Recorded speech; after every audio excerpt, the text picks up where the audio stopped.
Hello दोस्तों, स्वागत है आपका हमारे YouTube channel target exam only में। आज की क्लास में हम डीएलएड फर्स्ट सेमेस्टर में अपने कंप्यूटर विषय में एक नया टॉपिक पढ़ेंगे जिसका नाम है वेव। जिसका नाम क्या है? जिसका नाम है वेव। इससे पहले मैंने नेक्स्ट क्लास में आपको मल्टीमीडिया को पढ़ा था। पिछली क्लास में हमने क्या पढ़ा था?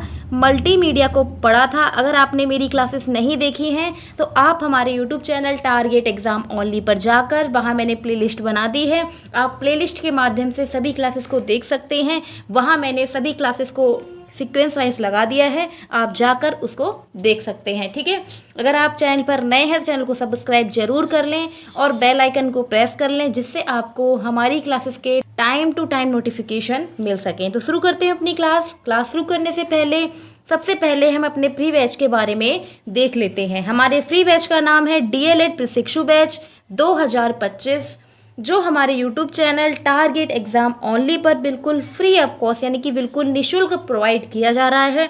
आप सभी क्लासेस को जाकर हमारे यूट्यूब चैनल पर देख सकते हैं, जिसमें से सुबह 11 बजे की जो क्लास है हिंदी की, उसका सिलेबस जो है वो कंप्लीट हो चुका है। काजल मैम ने पढ़ाया था आपको। नेक्स्ट क्लास हमारी पेपर 1 की थी, उसका भी सिलेबस कंप्लीट हो गया है।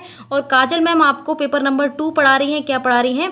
पेपर 2 पढ़ा रही हैं, जिसमें वो आपका सिलेबस शाम को 5 बजे कंप्लीट करा रही हैं। ठीक है, उसके बाद शाम को मेरी क्लास होती है। शाम को 3 बजे मैं आपको पढ़ाती हूँ कंप्यूटर विषय को, और शाम को 4 बजे मेरी संस्कृत की क्लास होती थी, जिसमें हमारा सिलेबस जो है लगभग कंप्लीट हो चुका है और उसमें हम जल्द से जल्द क्या करेंगे, प्रैक्टिस शुरू करेंगे। ठीक है, नेक्स्ट क्लास हमारी शाम को 6 बजे रंजीत सर की क्लास होती है। रंजीत सर आपको पढ़ाते हैं मैथ सब्जेक्ट को, और उन्होंने बेसिक से आपकी मैथ कराई है कंप्लीट। उनका भी सिलेबस लगभग कंप्लीट होने ही वाला है, शायद 1-2 क्लास बची है। उसके बाद हम सब लोग क्या करेंगे, हम सब लोग आपकी प्रैक्टिस कराएंगे। ज़्यादा से ज़्यादा हम लोग प्रैक्टिस करेंगे, जिससे आप अपने एग्जाम में एक अच्छा स्कोर हासिल कर सकें। तो शुरू करते हैं अपनी क्लास। ठीक है, तो आज हम पढ़ेंगे आज ठीक है, आज का टॉपिक है हमारा वेव। क्या है? वेव। तो इसके बारे में अब हम पढ़ेंगे। ठीक है, तो इसके बारे में अब हम पढ़ेंगे। ठीक है, तो वेव क्या है? सूचनाओं के जाल को, सूचनाओं के जाल को क्या कहते हैं? वेव कहते हैं। किसको? सूचना के, किसको? सूचना के जाल को क्या कहते हैं? वेव कहते हैं। इंटरनेट पर उपस्थित डेटा को हाइपर टेक्स्ट कहते हैं। इंटरनेट पर जो डाटा उपस्थित होता है उसको क्या कहते हैं? हाइपर टेक्स्ट कहते हैं। क्या कहते हैं? हाइपर टेक्स्ट कहते हैं। नेक्स्ट देखते हैं, आगे देखते हैं। अब हम पढ़ेंगे वेब ब्राउज़र। क्या पढ़ेंगे? Web browser. ये इंपॉर्टेंट टॉपिक है, आपके एग्जाम में पूछा जा सकता है कि वेब ब्राउज़र को समझाइए, और ये आपके एग्जाम में आया हुआ भी टॉपिक है। ठीक है, तो इसके बारे में देखते हैं कि वेब ब्राउज़र क्या होते हैं। ये एप्लीकेशन सॉफ्टवेयर होते हैं। क्या होते हैं? यह एप्लीकेशन सॉफ्टवेयर होते हैं जिन पर जाकर हमें डेटा सर्च किया जाता है, जिसके द्वारा हम क्या करते हैं, डेटा को सर्च करते हैं। क्या करते हैं? डेटा को सर्च करते हैं। ठीक है, तो मैंने आपको अपनी सॉफ्टवेयर की क्लास में पढ़ाया था, उसमें मैंने आपको एप्लीकेशन सॉफ्टवेयर, यूटिलिटी सॉफ्टवेयर, इन सब के बारे में बताया था। ठीक है, तो उसी में मैंने आपको ये भी पढ़ाया था वेब ब्राउज़र। आज का ये टॉपिक हमारा है वेव, तो इससे संबंधित जो इंपॉर्टेंट टॉपिक बन सकते हैं उनको आज हम पढ़ेंगे। ठीक है, तो पहला है हमारा वेब ब्राउज़र। क्या होता है? अभी मैंने आपको बताया कि वेब ब्राउज़र क्या होता है। ये एक एप्लीकेशन सॉफ्टवेयर होता है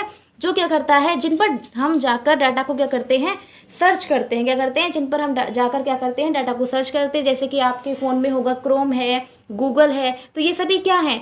गूगल नहीं, गूगल क्या है? सर्च इंजन है। ठीक है, क्रोम है, ओपेरा है, सफारी है, तो ये सभी क्या हैं? ये सभी वेब ब्राउज़र हैं। क्या है? ये सभी वेब ब्राउज़र हैं। उदाहरण के लिए जैसे ओपेरा है, सफारी है, यूसी ब्राउज़र है, मोजिला फायरफॉक्स है, क्रोम है, तो ये सभी क्या हैं? ये सभी वेब ब्राउज़र के ही उदाहरण हैं। क्या हैं? वेब ब्राउज़र के ही उदाहरण हैं। ठीक है, इनको हम देख लेते हैं, इनको हम चित्र के माध्यम से देख लेते हैं। ये देखिए, ये है हमारा Mozilla Firefox, Google Chrome, Microsoft internet explorer. ठीक है, ओपेरा, एप्पल सफारी, यानी कि ये एप्पल के द्वारा बनाया गया। सफारी का निर्माण किसके द्वारा किया गया? एप्पल के द्वारा किया गया है।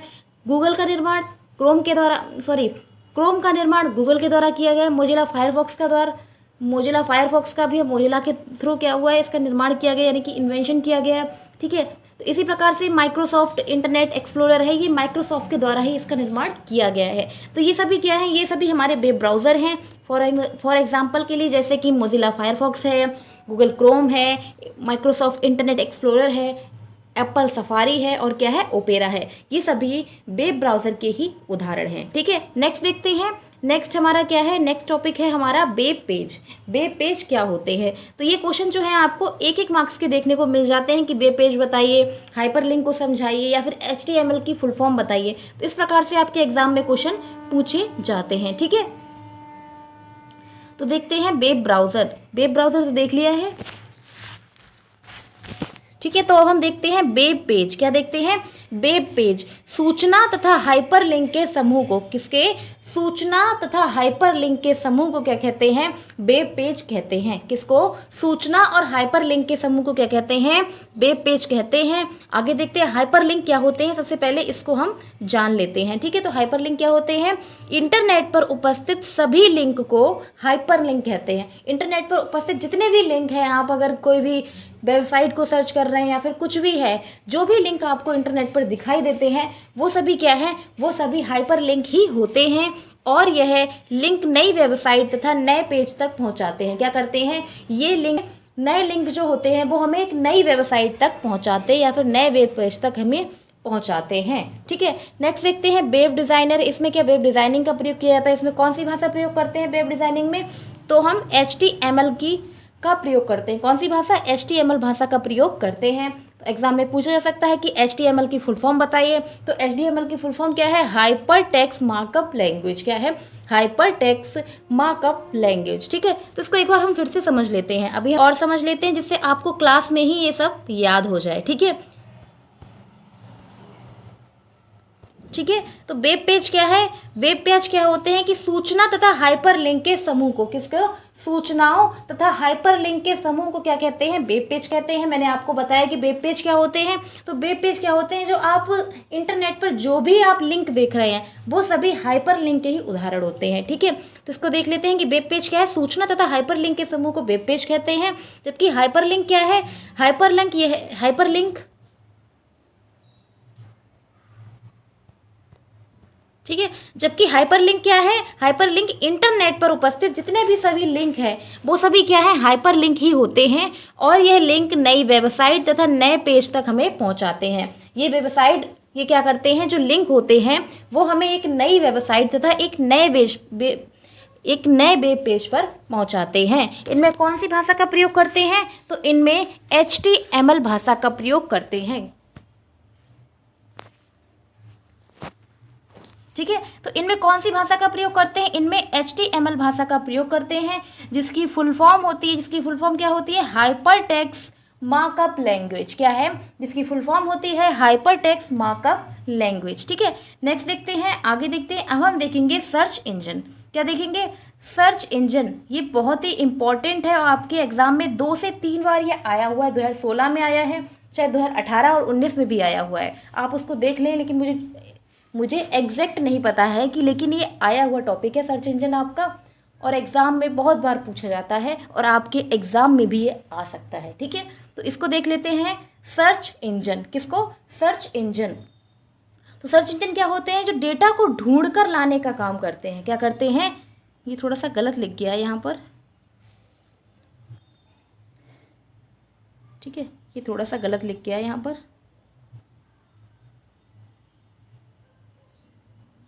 ठीक है, क्या होता है? सर्च इंजन क्या होते हैं? जो डेटा को ढूंढ कर लाने का काम करते हैं। क्या करते हैं? डाटा को ढूंढ कर लाने का कार्य करते हैं, सर्च इंजन कहलाते हैं। क्या कहलाते हैं? सर्च इंजन कहलाते हैं। आगे देखते हैं सर्च इंजन क्या होता है कि सर्च इंजन एक ऐसा उपकरण है, सर्च इंजन एक ऐसा उपकरण है जो इंटरनेट पर मौजूद वेब पेजों, छवियों, वीडियो तथा अन्य ऑनलाइन डेटा को क्या करता है? इंडेक्स करता है। क्या करता है? इंडेक्स करता है। जब आप कुछ खोजना चाहते हैं तो ये सर्च इंजन में कीवर्ड या वाक्यांश को टाइप करते हैं। क्या करते हैं? अगर आपको कोई भी टॉपिक पर आपको सर्च करना है तो आप क्या करेंगे? आप गूगल पे जाएंगे, वहाँ पर आप टाइप करेंगे या फिर वाक्यांश को लिखेंगे कीवर्ड के थ्रू। फिर आपको क्या होगा? आपका जो आप उसको देखना चाहते हैं, जिसके बारे में आप जानना चाहते हैं, वो आपका वेब पेज आपके सामने प्रेजेंट हो जाएगा। ठीक है, तो आगे देखते हैं। सर्च इंजन फिर उस कीवर्ड से संबंधित जानकारी को एक सूची प्रदर्शित करता है। ठीक है, जैसे मैंने आपको बताया, इसको मिटा के एक बार फिर से हम समझ लेते हैं ठीक है। जैसे मैंने आपको बताया कि सर्च इंजन क्या है, सर्च इंजन एक ऐसा उपकरण है जो इंटरनेट पर मौजूद सभी वेब पेज हैं, छवियाँ यानी कि इमेजेस हैं या फिर वीडियो है, ऑनलाइन डेटा को इंडेक्स करता है। क्या करता है? ऑनलाइन डेटा को इंडेक्स करता है। जब आप कुछ खोजना चाहते हैं तो आप सर्च इंजन पे क्या करते हैं? कीवर्ड के माध्यम से क्या करते हैं? टाइप करते हैं। टाइप करने के बाद क्या करते हैं? उस कीवर्ड से संबंधित जानकारी को एक सूची के रूप में क्या होता है? प्रदर्शित हो जाती है। जैसे आपको गूगल पे आप गए, वहाँ पर डाला आपने सर्च इंजन, वहाँ पे क्या डाला आपने? सर्च इंजन, तो वो वेब पेज खुलेगा और आपको उसके बारे में सब कुछ आ जाएगा कि डेटा को ढूंढ कर लाने वाला जो क्या करता है, जो डेटा को ढूंढ कर लाने का काम करता है वो क्या कहलाता है? सर्च इंजन कहलाता है। इसी प्रकार से सब कुछ वहाँ पर लिख कर आ जाएगा जो आप जानना चाहते हैं। ठीक है, नेक्स्ट देखते हैं। नेक्स्ट हमारा है, ये है हमारे कुछ इंपॉर्टेंट सर्च इंजन। एग्जाम में पूछा जा सकता है कि कुछ इंपॉर्टेंट सर्च इंजन का नाम बताइए। आपको 1 मार्क्स में पूछा जा सकता है कि सर्च इंजन के नाम बताइए कौन कौन से होते हैं। तो सर्च इंजन कौन कौन से होते हैं? पहला है हमारा गूगल। पहला क्या है? पहला है हमारा गूगल। गूगल क्या है? एक सर्च इंजन है। इसी प्रकार से याहू, क्या है? याहू। ask.com क्या है? ask.com। MSN, विंग, अबाउट, ये सभी क्या हैं? ये सभी सर्च इंजन के ही उदाहरण हैं। क्या है? सर्च इंजन के ही उदाहरण हैं। ठीक है, एक बार फिर से देख लेते हैं कौन कौन से सर्च इंजन है, कौन कौन से सर्च इंजन है, कौन कौन से सर्च इंजन है, एक बार फिर से देख लेते हैं। पहला है गूगल, दूसरा है याहू, तीसरा है ask.com, चौथा है MSN डॉट। ठीक है, बिंग, बिंग इम्पॉर्टेंट है, बिंग क्या है? इम्पॉर्टेंट है। इसी प्रकार से अबाउट, ये सभी क्या है? ये सभी सर्च इंजन के उदाहरण हैं। क्या है? सर्च इंजन के एग्जाम्पल्स हैं। क्या है? सर्च इंजन के एग्जाम्पल्स हैं। ठीक है, आगे देखते हैं। अब हम सर्च इंजन के बारे में कुछ और जानकारी देख लेते हैं कि जो इंटरनेट में वर्तमान समय में 150 से अधिक सर्च इंजन है। इंटरनेट पर 150 से अधिक सर्च इंजन है वर्तमान समय में। आज के समय में जो इंटरनेट है उस पर 150 से अधिक सर्च इंजन उपस्थित हैं, परंतु इनमें से एक भी ऐसा नहीं जो संपूर्ण सूचनाओं को प्रदर्शित कर सके। सही बात है, इनमें से कोई भी ऐसा नहीं है जो कंप्लीट जानकारी को आपको दे सके। इसका कारण क्या है? इसका कारण मुख्य रूप से यह है कि इसमें समय समय पर हमें क्या करना पड़ता है? अपडेट करना पड़ता है। क्या होता है? इसे समय समय पर अपडेट किया जाना चाहिए, परंतु इस बदले युग जितना समय आप अपडेट करने में लगता है उतना ही क्या होता है? नई सूचनाएं आ जाती हैं। जैसे कि अभी आपने क्या किया? अपडेट मार दिया। ठीक है, आपने क्या किया? अपने फ़ोन में गूगल को लिया, अपडेट कर लिया। ठीक है, लेकिन आपको एक एक सेकंड में क्या हो रहा है? एक नई जानकारी क्या हो रही है? आ रही है। ठीक है, तो ये क्या है? इसका मतलब यही है कि आज का जो बदलता हुआ समय है उसमें अपडेट करने में भी लगता है कि उतने में नई सूचनाएं आ जाती हैं। बिल्कुल सही बात है, एक बार इसको फिर से समझ लेते हैं। ठीक है, ठीक है, एक बार इसको फिर से समझ लेते हैं कि इंटरनेट में वर्तमान समय में 150 से अधिक सर्च इंजन है। कितने? 150 से अधिक सर्च इंजन है, परंतु इनमें से कोई ऐसा नहीं है जो संपूर्ण जानकारी को आपको प्रदर्शित कर सके। बिल्कुल सही बात है। इसका कारण ये है कि यह क्या होते हैं? इनको हमें समय समय पे क्या करना पड़ता है? इनको हमें समय समय पर अपडेट करना पड़ता है। ठीक है, परंतु इस बदले हुए युग में समय पर अपडेट करने में लगता है कि उतने ही समय में क्या होता है? एक नई जानकारी आ जाती है। ठीक है, तो इसी प्रकार से इसको हम इसका मतलब ये सही है कि इनमें से एक भी समय में संपूर्ण जानकारी को प्रदर्शित नहीं करता है। बिल्कुल सही बात है। अगर आप अभी इसको अपडेट कर रहे हैं तो थोड़ी देर में ही एक नई जानकारी क्या होती है? प्रदर्शित हो जाती है। ठीक है, आगे देखते हैं। अब हम देखते हैं सर्च इंजन का महत्व। ये इंपॉर्टेंट है, आपके एग्जाम में पूछा जा सकता है। ठीक है, इसमें हम क्या कर रहे हैं? जो भी इंपॉर्टेंट टॉपिक है वो भी देख लेते हैं और जो एक्स्ट्रा टॉपिक है 1-2 उनको भी देख लेते हैं, क्योंकि एग्जाम में हो सकता है वो टॉपिक बन जाए, इसीलिए उनके बारे में थोड़ा थोड़ा जान लेते हैं। ठीक है, क्या है सर्च इंजन का महत्व? तो देख लेते हैं कि सर्च इंजन का महत्व क्या है। सर्च इंजन इंटरनेट पर उपयोगकर्ताओं के लिए जानकारी खोजने का एक महत्वपूर्ण उपकरण है। सर्च इंजन क्या है? इंटरनेट पर उपयोगकर्ताओं के लिए जानकारी खोजने का एक महत्वपूर्ण क्या है? उपकरण है। यह हमें विभिन्न प्रकार की जानकारी तक पहुंचने तथा नए विचारों को खोज करने और दुनिया भर में क्या हो रहा है इसके बारे में जानने में क्या करता है? मदद करता है। क्या करता है? सर्च इंजन का महत्व क्या है? सर्च इंजन का हमारे जीवन में बहुत महत्व है। यह क्या करता है? इंटरनेट उपयोगकर्ता के लिए जानकारी खोजने का एक महत्वपूर्ण साधन है। बिल्कुल सही बात है। इसमें विभिन्न प्रकार की जानकारी को हम प्राप्त कर सकते हैं, नए विचारों को ग्रहण कर सकते हैं तथा दुनिया भर में क्या हो रहा है इसके बारे में भी ये मदद करता है। ठीक है, इसको एक बार फिर से हम समझ लेते हैं। इस पूरे स्लाइड को एक बार हम फिर से समझ लेते हैं, आपको क्लास में ही याद हो जाए। मैं ज़्यादा उम्मीद यही करती हूँ कि आप क्लास में ही सबको याद कर लें, आपको बार बार इसको ना पढ़ना पड़े। ठीक है, अब एक बार आप अभी देख लें, एक बार और देख लें, इससे आपको क्या होगा, ये टॉपिक जो है अच्छे से याद हो जाएगा। ठीक है, देख लेते हैं। इंटरनेट में वर्तमान समय में 150 से अधिक सर्च इंजन है, परंतु इनमें से कोई भी ऐसा नहीं जो संपूर्ण जानकारी को क्या करे, प्रदर्शित कर सके। इसका कारण यह है कि समय समय पर इनको अपडेट किया जाना चाहिए, परंतु इस बदले युग में जितना समय आप अपडेट करने में लगाते हैं उतने समय में क्या होता है, एक नई जानकारी या नई सूचना आ जाती है। ठीक है, अब हम देख लेते हैं सर्च इंजन का महत्व। सर्च इंजन का महत्व क्या है, तो ये सर्च इंजन इंटरनेट पर उपयोगकर्ताओं के लिए जानकारी खोजने का एक महत्वपूर्ण क्या है, उपकरण है। यह विभिन्न प्रकार की जानकारी तक पहुंचाने में, नए विचारों को खोज करने में तथा दुनिया भर में क्या हो रहा है इस सब की जानकारी में हमें मदद करता है। क्या करता है, इस सब की जानकारी प्राप्त करने में हमें मदद करता है। ठीक है, अब हम नेक्स्ट देखते हैं। नेक्स्ट हमारा है मॉडेम। अभी हमारा क्या हो गया, अभी हमने सर्च इंजन पढ़ा और सर्च इंजन टॉपिक जो है वो हमारा खत्म हो गया है। अब हम लास्ट टॉपिक पढ़ते हैं, ये हमारा है मॉडेम। क्या है, मॉडेम, और ये इंपॉर्टेंट टॉपिक है, एग्जाम में ये क्वेश्चन पूछा गया है। ठीक है, अब हम देखेंगे मॉडेम। क्या देखेंगे, मॉडेम। ठीक है, तो इसका अर्थ देख लेते हैं कि मॉडेम का अर्थ है मॉड्यूलेटर, डीमॉड्यूलेटर। क्या अर्थ है, मॉडेम का अर्थ होता है मॉड्यूलेटर, डीमॉड्यूलेटर। मॉडेम का उद्देश्य डिजिटल सूचनाओं को एनालॉग सिग्नल यानी कि मॉड्यूलेशन में बदलना और एनालॉग सिग्नल को वापस उपयोगी डिजिटल सूचना में बदलना यानी कि डीमॉड्यूलेशन कहलाता है। क्या कहलाता है, इसको एक बार फिर से पढ़ते हैं और समझते हैं। ठीक है, इसके अर्थ को और इसके बारे में कि मॉडेम क्या होता है। तो मॉडेम का अर्थ क्या है, मॉडेम का अर्थ होता है मॉड्यूलेटर और डीमॉड्यूलेटर। क्या अर्थ है इसका, इसका अर्थ होता है मॉड्यूलेटर, डीमॉड्यूलेटर। ठीक है, मॉडेम का उद्देश्य क्या है, मॉडेम का उद्देश्य होता है जो डिजिटल सूचनाएं हैं उनको क्या करना, उनको एनालॉग सिग्नल में बदलना। क्या है, मैं आपको बताती हूँ। ठीक है, इनका कार्य क्या है, इनका कार्य है जो डिजिटल सूचनाएं हैं,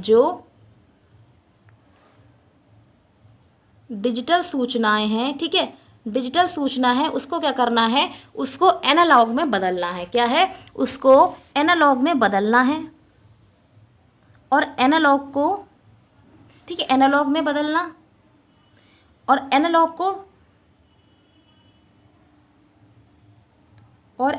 को क्या करना है, डिजिटल में बदलना है। क्या है, एनालॉग को क्या है, डिजिटल में बदलना है। ठीक है, तो इसका मुख्य कार्य क्या है, इसका मुख्य उद्देश्य ये होता है कि सूचना को क्या करता है, डिजिटल सूचनाओं को एनालॉग सिग्नल में बदलता है और एनालॉग सिग्नल को डिजिटल सूचनाओं में बदलता है। जब ये डिजिटल से क्या करता है, एनालॉग सिग्नल में बदलता है, तो उसको क्या कहते हैं, उसको हम कहते हैं मॉड्यूलेशन। क्या कहते हैं, जब ये डिजिटल सूचनाओं को जो डिजिटल सूचनाओं को एनालॉग में बदलता है तो ये कहलाता है मॉड्यूलेशन। क्या कहलाता है, मॉड्यूलेशन। क्या कहलाता है, मॉड्यूलेशन कहलाता है। और जब ये एनालॉग से डिजिटल में बदलता है तो कहलाता है डीमॉड्यूलेशन। क्या कहलाता है, डीमॉड्यूलेशन। ठीक है, क्या कहलाता है, डीमॉड्यूलेशन कहलाता है। ठीक है, तो इसमें आप समझ गए होंगे कि इसका कार्य क्या है, इसका उद्देश्य क्या है। तो इसका उद्देश्य होता है ये डिजिटल को एनालॉग में बदलता है, डिजिटल को एनालॉग में बदलना मॉड्यूलेशन कहलाता है। क्या कहलाता है, मॉड्यूलेशन कहलाता है। और एनालॉग सिग्नल को डिजिटल सूचनाओं में बदलना डीमॉड्यूलेशन कहलाता है। क्या कहलाता है, डीमॉड्यूलेशन कहलाता है। ठीक है, अब हम नेक्स्ट देखते हैं। अब हम चित्र के माध्यम से इसको समझेंगे कि मॉड्यूलेशन होता क्या है। अब हम चित्र के माध्यम से समझेंगे कि मॉडेम होता क्या है। ठीक है, तो यहाँ पर क्या है, ये हमारे बहुत सारे गैजेट्स हो गए, जैसे कंप्यूटर है, फ़ोन है। ठीक है, कंप्यूटर है, मोबाइल फ़ोन है, ये प्रिंटर है और ये हमारी क्या है, एलईडी है। तो ये सभी क्या है, राउटर के माध्यम से जुड़े हुए हैं। किसके, राउटर के माध्यम से जुड़े हुए हैं। और बीच में हमारी क्या है, मॉडेम है। उसके बाद क्या है, इंटरनेट। उसके बाद क्या है, इंटरनेट। तो इंटरनेट क्या करता है, मॉडेम में पहुंचता है और मॉडेम से राउटर क्या होता है, ये क्या होते हैं, रिवर्सिबल होते हैं। यानी कि ये राउटर से मॉडेम में भी जा सकता है और मॉडेम से राउटर में भी जा सकता है। इसी प्रकार से, और यहाँ पर ये राउटर से क्या है, हम ये गैजेट्स का प्रयोग कर सकते हैं इसके माध्यम से। ठीक है, तो आप समझ सकते हैं इसको एक बार फिर से। अगर आप इसका स्क्रीनशॉट लेना चाहें तो आप इसका स्क्रीनशॉट ले सकते हैं। ये पीडीएफ जो है मैं आपको प्रोवाइड करा दूंगी। ठीक है, ये PDF आपको हमारे टेलीग्राम चैनल पर मिल जाएगी। अभी कुछ समय से वहाँ पर एक भी PDF नहीं पड़ी है, ठीक है, लेकिन जल्द ही हम उसमें सभी PDF को डाल देंगे। ओके, आप टेलीग्राम के माध्यम से पूरी PDF को डाउनलोड कर सकते हैं और आपको सभी क्लासेस की PDF आपको फ्री ऑफ कॉस्ट प्रोवाइड वहाँ हो जाएंगी, ठीक है। तो आप देख सकते हैं यहाँ पर इंटरनेट है, इंटरनेट का क्या किया गया है, मॉडेम से प्रयोग किया गया, उसके बाद ये राउटर में जुड़ गया है और राउटर से क्या है, हम मोबाइल फ़ोन है, लैपटॉप है, प्रिंटर है और क्या है, टेलीविज़न है, इस सब को क्या कर सकते हैं, चला सकते हैं, ठीक है। तो ये क्या करता है, ये क्या करता है, ये डिजिटल सिग्नल को एनालॉग में और एनालॉग सिग्नल को क्या करता है, डिजिटल में चेंज करता है, ठीक है। अब नेक्स्ट देखते हैं, अब हम नेक्स्ट देखते हैं, नेक्स्ट आगे देखते हैं, इसको और समझते हैं कि digital signal analogue signal phone line पर प्रेषित नहीं कर सकते। डिजिटल सिग्नल को एनालॉग सिग्नल में माध्यम में फ़ोन लाइन पर प्रेषित नहीं कर सकते, इसीलिए क्यों नहीं कर सकते, इसीलिए डिजिटल सिग्नलों को 0 और 1 को एनालॉग सिग्नल में परिवर्तित किया जाता है, ठीक है। एक बार फिर से समझते हैं, अभी हम समझे नहीं इसको, अभी हम ढंग से इसको आपको समझा देते हैं, ठीक है। तो क्या है, डिजिटल सिग्नल एनालॉग सिग्नल के माध्यम से फ़ोन लाइन पर प्रेषित नहीं कर सकते। डिजिटल सिग्नल को एनालॉग माध्यम पर क्या कर सकते, फ़ोन लाइन पर प्रेषित नहीं किया जा सकता, इसीलिए इसको क्या करते हैं, डिजिटल सिग्नल यानी कि 0 और 1 यानी कि बाइनरी, 0-1 क्या है, 0-1 है बाइनरी नंबर, ठीक है। इनको एनालॉग में परिवर्तित किया जाता है, क्या किया जाता है, इनको एनालॉग में परिवर्तित किया जाता है। आगे देखते हैं, मॉडेम वह उपकरण है, मॉडेम वह उपकरण है जो मॉड्यूलेशन तथा डीमॉड्यूलेशन की तकनीक की सहायता से कंप्यूटर से जुड़कर सूचना को क्या करता है, आदान प्रदान करता है।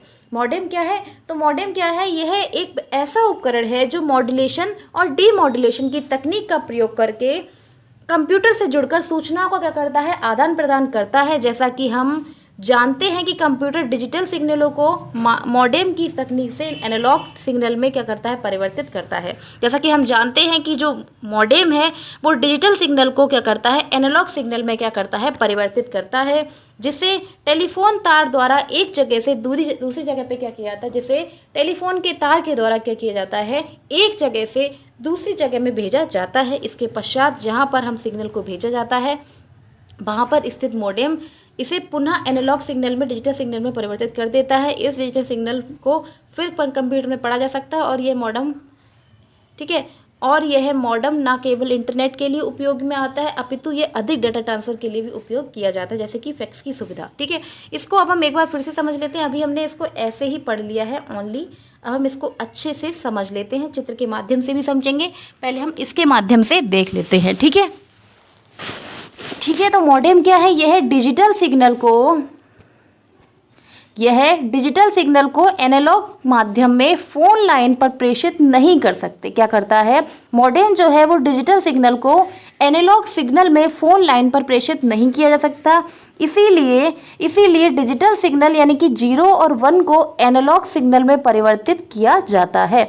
इसीलिए मॉडेम क्या करता है, डिजिटल सिग्नलों को क्या करता है, एनालॉग सिग्नल में परिवर्तित करता है। आगे देखते हैं कि मॉडेम वह उपकरण है जो मॉड्यूलेशन तथा डीमॉड्यूलेशन की तकनीक की सहायता से क्या करता है, कंप्यूटर से जुड़कर सूचनाओं को क्या करता है, आदान प्रदान करता है। मॉडेम क्या है, मॉडेम वह उपकरण है जो मॉड्यूलेशन और डीमॉड्यूलेशन तकनीक के द्वारा कंप्यूटर से जुड़कर क्या करता है, वहाँ से जानकारियों को, सूचनाओं को क्या करता है, आदान प्रदान करता है। जैसा कि हम जानते हैं कि कंप्यूटर जो है वो डिजिटल सिग्नल को मॉडेम की मदद से क्या करता है, एनालॉग में बदलता है। तो आप समझ गए होंगे कि जो मॉडेम है उसका मुख्य कार्य है एनालॉग सिग्नल को डिजिटल में बदलना और डिजिटल सिग्नल को एनालॉग में बदलना, ठीक है। आगे देखते हैं, जिसे टेलीफोन तार द्वारा एक जगह से दूसरी जगह पर भेजा जाता है। इसके पश्चात जब एक सिग्नल भेजा जाता है वहाँ पर स्थित मॉडेम इसे पुनः क्या करता है, डिजिटल सिग्नल से इसे क्या करता है, एनालॉग सिग्नल से क्या करता है, डिजिटल में परिवर्तित कर देता है। इसमें क्या होता है, इसमें दोनों रिएक्शन होते हैं, इसमें क्या होता है, दोनों प्रकार से ये कार्य करता है। देखिए मैं आपको चित्र के माध्यम से बताती हूँ क्या करता है, इंटरनेट के माध्यम से यह डिजिटल को एनालॉग में बदलता है। ये मॉडेम है, ये क्या करता है, डिजिटल से एनालॉग में बदलता है और एनालॉग से क्या करता है, डिजिटल में बदलता है, ठीक है। नेक्स्ट देखते हैं, और ये क्या करता है, सूचनाओं का आदान प्रदान करता है। नेक्स्ट आगे देखते हैं, इस डिजिटल सिग्नल को फिर से कंप्यूटर में पढ़ा जा सकता है। यह मॉडेम न केवल इंटरनेट के लिए उपयोगी है बल्कि यह डाटा ट्रांसफर के लिए भी उपयोगी है। इसके माध्यम से हम डाटा का ट्रांसफर भी कर सकते हैं। उदाहरण के लिए जैसे कि फैक्स की सुविधा एक अच्छा उदाहरण है मॉडेम का। एक अच्छा उदाहरण किसका है, मॉडेम का है। ठीक है, इसको एक बार फिर से हम देख लेते हैं मॉडेम को। ठीक है, इसको एक बार फिर से समझ लेते हैं कि मॉडेम का शब्द का अर्थ क्या है, मॉड्यूलेशन और डिमॉड्यूलेशन। मॉडेम का उद्देश्य क्या है, इसका उद्देश्य होता है कि ये डिजिटल सिग्नल को एनालॉग सिग्नल में और एनालॉग सिग्नल को डिजिटल सिग्नल में परिवर्तित करता है। डिजिटल सिग्नल को एनालॉग में बदलना मॉड्यूलेशन कहलाता है और एनालॉग से डिजिटल में बदलना डीमॉड्यूलेशन कहलाता है। क्या कहलाता है, डीमॉड्यूलेशन कहलाता है। ठीक है, हमने चित्र के माध्यम से भी जाना कि किस प्रकार से ये क्या करता है, डिजिटल सिग्नलों को एनालॉग सिग्नल में बदलता है। डिजिटल सिग्नलों को क्या करता है, एनालॉग सिग्नल में बदलता है। ये क्या है, ये क्या है, रिवर्सिबल रिएक्शन होती है, यानी कि ये डिजिटल से एनालॉग में और एनालॉग से डिजिटल सिग्नल में परिवर्तित करता है। ठीक है, नेक्स्ट हमने आगे इसमें देखा कि मॉडेम का प्रयोग हम किस प्रकार से करते हैं, इस सब को हमने इसमें देखा। ठीक है, तो मैं आशा करती हूँ आपको अच्छे से ये समझ में आ गया होगा मॉडेम किस प्रकार से प्रयोग किया जाता है। आप एक इम्पॉर्टेंट बात ये याद रखें कि इसका अर्थ जो होता है, इसका अर्थ, मॉडेम का अर्थ क्या होता है, तो मॉडेम का अर्थ होता है मॉड्यूलेशन, डिमॉड्यूलेशन। और इसका प्रयोग किस में करते हैं, तो इसका प्रयोग डिजिटल सिग्नल को एनालॉग सिग्नल में और एनालॉग सिग्नल का डिजिटल सिग्नल में परिवर्तित करते हैं। एनालॉग सिग्नल क्या करते हैं, डिजिटल सिग्नल एनालॉग सिग्नल में फ़ोन के द्वारा प्रेषित नहीं किया सकता, इसीलिए ये बाइनरी नंबर 0-1 के द्वारा क्या करता है, एनालॉग को डिजिटल में बदलता है। ठीक है, क्या करता है, डिजिटल को एनालॉग में और एनालॉग को डिजिटल में बदलता है तथा ये कंप्यूटर के द्वारा जुड़कर क्या करता है, सूचनाओं का आदान प्रदान करता है। जैसा कि हम जानते हैं कि कंप्यूटर जो है डिजिटल सिग्नल को मॉडेम की तकनीक के द्वारा क्या करता है, डिजिटल सिग्नलों को एनालॉग में और एनालॉग सिग्नल को क्या करता है, डिजिटल सिग्नल में परिवर्तित करता है। इसका एक अच्छा उदाहरण है फैक्स की सुविधा। इसका एक अच्छा उदाहरण क्या है, एक अच्छा उदाहरण है फैक्स की सुविधा। इसका प्रयोग हम डाटा को ट्रांसफर करने में भी करते हैं। ठीक है, तो आज की क्लास में हमने ज़्यादा कुछ टॉपिक नहीं, हमने 3 टॉपिक पढ़े हैं। पहला टॉपिक हमारा था वेव में हमने वेब ब्राउज़र के बारे में जाना, वेब पेज के बारे में जाना, और उसके बाद एक इम्पॉर्टेंट टॉपिक क्या था, एक इम्पॉर्टेंट टॉपिक था हाइपरलिंक। हाइपरलिंक एग्जाम में बहुत बार पूछा गया है कि हाइपरलिंक को समझाइए। तो हाइपरलिंक क्या है, इंटरनेट में जितने भी लिंक आपको दिखाई देते हैं वो सभी क्या है, हाइपरलिंक कहलाते हैं। और यह क्या करते हैं, कोई भी नया लिंक है वो एक नई वेबसाइट तथा एक नए वेब पेज पर हमें पहुंचा देता है। इसमें हम लैंग्वेज HTML का प्रयोग करते हैं। HTML की फुल फॉर्म होती है हाइपर टेक्स्ट मार्कअप लैंग्वेज। ठीक है, तो हमने यहाँ पर क्या किया, हमने यहाँ पर वेब को जाना, उसके बाद हमने सर्च इंजन को पढ़ा, सर्च इंजन के बारे में जाना, उसका महत्व जाना, और उसके बाद हमने मॉडेम को पढ़ा। ठीक है, आज की क्लास में हमने ज़्यादा टॉपिक नहीं देखे। आज की क्लास जो है हमारी थोड़ा छोटी है। उसके बाद कल हम क्या करेंगे, एक नया टॉपिक पढ़ेंगे और आपका हम 2 से 3 दिनों में, कितने, 2 से 3 दिनों में आपका कंप्यूटर का सिलेबस जो है वो कंप्लीट करा दूंगी मैं आपको। ठीक है, कंप्यूटर का सिलेबस जो है वो जल्द से जल्द कंप्लीट करा दूंगी। उसके बाद हम क्या करेंगे, प्रीवियस ईयर पेपर करेंगे। क्या करेंगे, अब हमारा टारगेट है प्रीवियस ईयर क्वेश्चन करना। क्या है, प्रीवियस ईयर क्वेश्चन करना। ठीक है, और क्या करना, और ज़्यादा से ज़्यादा क्या करना, प्रैक्टिस करना, जिससे आप अपने एग्ज़ाम में 90+ स्कोर आसानी से ला सके। क्योंकि आपको पता ही होगा, अगर आपने मेरी क्लास नहीं देखी है, 2nd सेमेस्टर की रंजीत सर ने आपको क्लास बनाई है जिसका रिज़ल्ट बहुत अच्छा आया है। बच्चों ने, हमारे पढ़ाए हुए बच्चों ने 90, 91, 92, ठीक है, 88, 84, 87 ऐसी परसेंटेज लाए हैं। सभी बच्चे बहुत अच्छा स्कोर लेकर आए हैं। वहाँ रंजीत सर ने आपको लाइव क्या किया है, आपको रिजल्ट भी दिखाए हैं कि आप देख सकते हैं। वहाँ जाकर सभी के बहुत अच्छे मार्क्स आए हैं, सभी की 90, 91% आई है। तो आप हमारे यूट्यूब चैनल से ज़्यादा बच्चों को जोड़िए, क्योंकि यहाँ पर हम एक बेस्ट कंटेंट आपको दे रहे हैं जो आपके एग्ज़ाम में आपको देखने को मिल सकता है। आपने देखा ही होगा यूट्यूब पर सभी टीचर क्या कर रहे हैं, सभी टीचर आपको प्रैक्टिस करा रहे हैं। फ्री ऑफ कॉस्ट क्या करा रहे हैं, ओनली प्रैक्टिस करा रहे हैं। 1-1 घंटे 2-2 घंटे की मैराथन दे देते हैं। वो भी क्या कर रहे हैं, क्वेश्चन बैंक से उन्होंने उठाया और उसको छाप दिया। ठीक है, नहीं तो वो क्या कर रहे हैं, अगर कंप्लीट सिलेबस करा रहे हैं तो वो आपको 200 रुपये में, 400 रुपये में, 800 रुपये में या फिर 1000 रुपये में क्या कर रहे हैं, पेड बैच दे रहे हैं। क्या कर रहे हैं, पेड बैच दे रहे हैं। और उसमें भी ज़्यादा कुछ नहीं, मैंने देखा बच्चों ने खरीदा है, कुछ बच्चों ने, मेरे जानने वाले तो मैंने देखा वहाँ पर भी कुछ अच्छा सिलेबस नहीं है उनका। लेकिन यहाँ पर हम क्या कर रहे हैं, हम अपने YouTube channel target exam only पर क्या कर रहे हैं, हम आपको फ्री ऑफ कॉस्ट एकदम बेस्ट कंटेंट दे रहे हैं। तो आप एक बार ज़रूर जुड़ें और देखें और आप मिलाएं भी। अगर आपको यहाँ सुटेबल लगता है तो आप यहाँ पढ़ें, अगर नहीं लगता है तो आप वहाँ पढ़ सकते हैं। लेकिन मैं आपसे ये नहीं कह रही हूँ कि आप हम ही से जुड़ें। अगर आपको लगता है कि हम मेहनत कर रहे हैं, हम आपको अच्छा कंटेंट दे रहे हैं, तो आप हमारे यूट्यूब चैनल से ज़रूर जुड़ें और अपने दोस्तों को भी जोड़ें, जिससे क्या हो ज़्यादा से ज़्यादा बच्चे इस फ्री क्लास का लाभ ले सकें। क्लास अच्छी लगे तो आप कमेंट बॉक्स में कमेंट जरूर किया करें और हमारे YouTube channel target exam only को सब्सक्राइब कर लें और क्या करें, बेल आइकन को प्रेस कर लें, जिससे आपको हमारी क्लासेस के टाइम टू टाइम नोटिफिकेशन मिल सके। Thank you.